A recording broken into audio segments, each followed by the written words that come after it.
Bless those who curse you. Pray for those who mistreat you.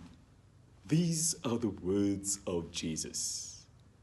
Is this just an ideal or a wish from Jesus? Do you believe that this is an achievable objective? Genesis 45 gives us an answer. Joseph, at some point, he could not hide his identity to his brother. His words of disclosure were like thorns to them. The biblical writer tells us they were terrified in his presence. Joseph continued his highly emotional speech by reminding them what they did to him. They sold him as a slave several years ago. The memory was still vivid. He has not forgotten anything. But Joseph, he chose to embrace them with arms of forgiveness. And he went beyond words.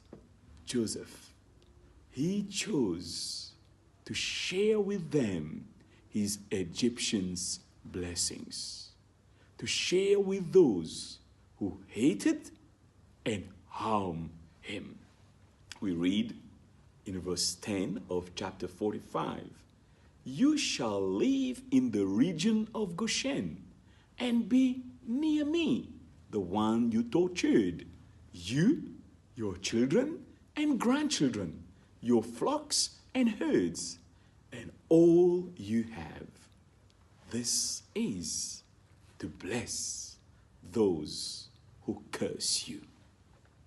Dear friends, how can we understand the sharing mindset of Joseph towards those who tortured him?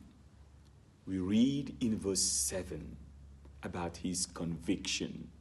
"But God sent me ahead of you to preserve for you a remnant on earth and to save your life by a great deliverance." He was convinced, whatever be his life circumstances, that God was in control and that God's design for him was to be a blessing for everyone without distinction. How can we live the same ideal today? The one who pronounced these words, "Father, forgive them, for they do not know what they are doing," for his very own torturers, can help you and me to be a blessing even to those who seem undeserving. Read the Bible and grow daily.